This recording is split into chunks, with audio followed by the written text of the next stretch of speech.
विद्या भारती राजस्थान जयपुर प्रांतेन संचार माध्यमेन संचालिता कक्षायां भवतां सर्वेषां छात्र छात्राणां स्वागतम नमस्ते सुप्रभातम। अद्य वयं व्याकरणे प्रत्ययस्य विषये अध्ययनं करिष्यामः। प्रत्यय धातो शब्दस्य वा पश्चात् यस्य प्रयोगः क्रियते सः प्रत्यय भवति। अर्थात किसी भी धातु या शब्द के अंत में जिसका प्रयोग किया जाता है वह प्रत्यय होता है। प्रत्ययस्य प्रकारः, प्रत्यय 3 प्रकार के होते हैं, उनके बारे में मैं आपको अभी जानकारी दे रहा हूँ। भेदः, भेदः प्रत्ययस्य त्रये भेदा सन्ति। प्रत्ययस्य त्रये भेदाः सन्ति, यानी प्रत्यय के 3 भेद होते हैं। प्रत्यय 3 प्रकार के होते हैं। सबसे पहला नंबर 1 पर है कृत प्रत्यय या कृदंत प्रत्यय। कृदंत प्रत्यय,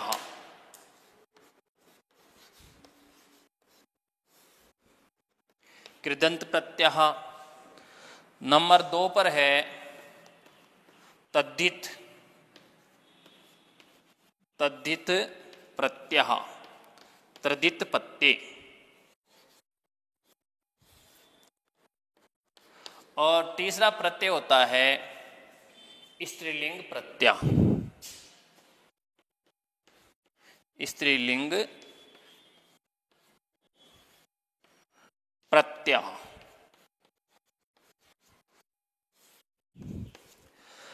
अब कृदंत प्रत्यय कौन से होते हैं?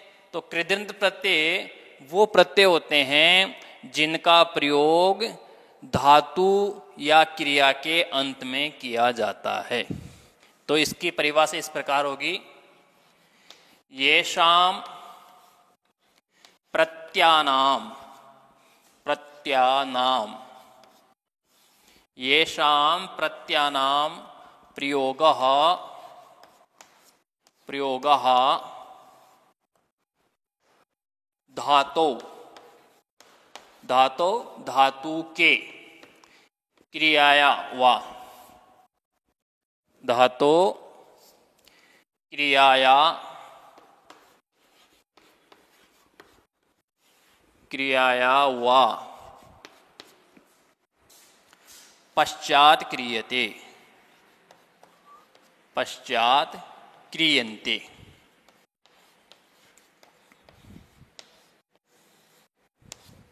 येषां प्रत्यानां प्रयोगः धातो क्रियाया वा पश्चात क्रियन्ते।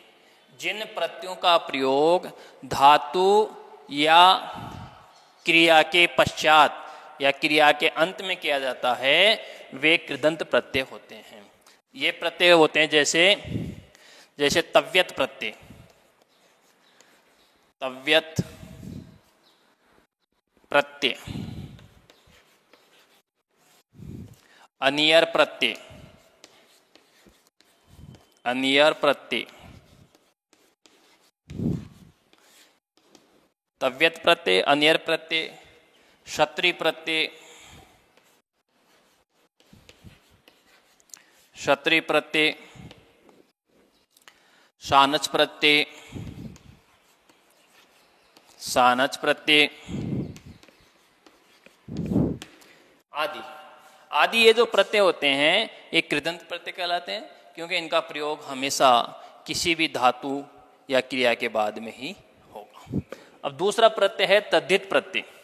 तो तद्धित प्रत्यय की परिभाषा मैं आपको इस प्रकार बता देता हूं।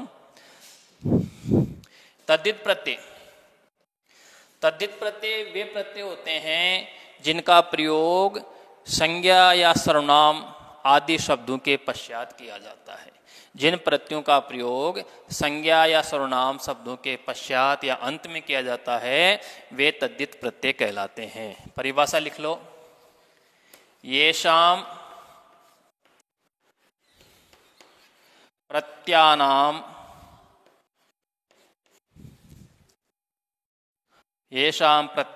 प्रयोगः धातु संज्ञा सर्वनाम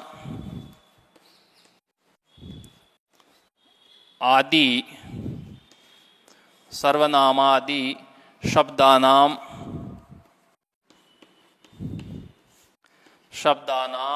पश्चात क्रियन्ते। जिन प्रत्ययों का प्रयोग संज्ञा सर्वनाम आदि शब्दों के पश्चात किया जाता है वे तद्धित प्रत्यय कहलाते हैं। यानी तद्धित प्रत्यय हमेशा शब्दों के साथ में ही इसका प्रयोग होगा। जैसे मतुप प्रत्यय है, मतुप। तल प्रत्यय है, तल। त्व प्रत्यय है, ऐसे तमप या तरप, तमप आदि जो प्रत्यय होते हैं ये तद्धित प्रत्यय कहलाते हैं, क्योंकि इनका प्रयोग हमेशा शब्दों के साथ में होता है। अब तीसरा प्रत्यय है स्त्रीलिंग प्रत्यय। स्त्रीलिंग प्रत्यय के बारे में भी अपन समझते हैं। स्त्रीलिंग प्रत्यय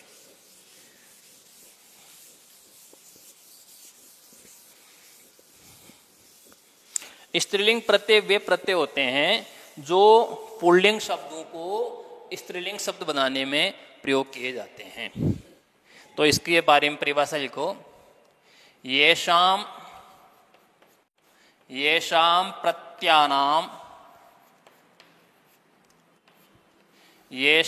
प्रत्ययानां प्रयोगः पुल्लिंग शब्दान स्त्रीलिंगे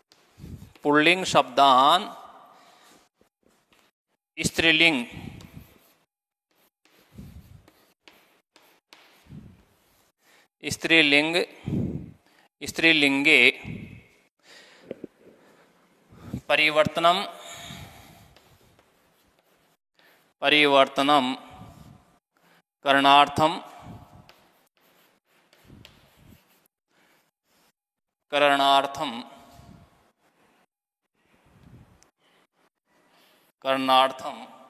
प्रयोगः क्रियते। क्रियन्ते लिखो, प्रयोग ऊपर आ चुका है। क्रियन्ते।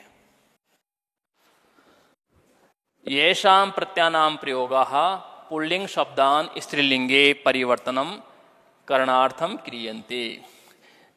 जिन प्रत्ययों का प्रयोग पुल्लिंग शब्दों को स्त्रीलिंग में परिवर्तन करने के लिए किया जाता है वे स्त्रीलिंग प्रत्यय होते हैं। स्त्रीलिंग प्रत्यय अपने पाठ्यक्रम में दो प्रकार के बताए गए हैं। एक है टाप प्रत्यय, टाप, और दूसरा प्रत्यय होता है ड़ेप प्रत्यय। ये जो दो प्रकार के प्रत्यय हैं ये अपने पाठ्यक्रम में है और इनके बारे में भी अपन अध्ययन करेंगे। इस प्रकार आज अपन ने प्रत्ययों के भेद पढ़े और उनके उदाहरणों को देखा। कल अपन सबसे पहले कृदंत प्रत्यय के बारे में अध्ययन करेंगे। इति।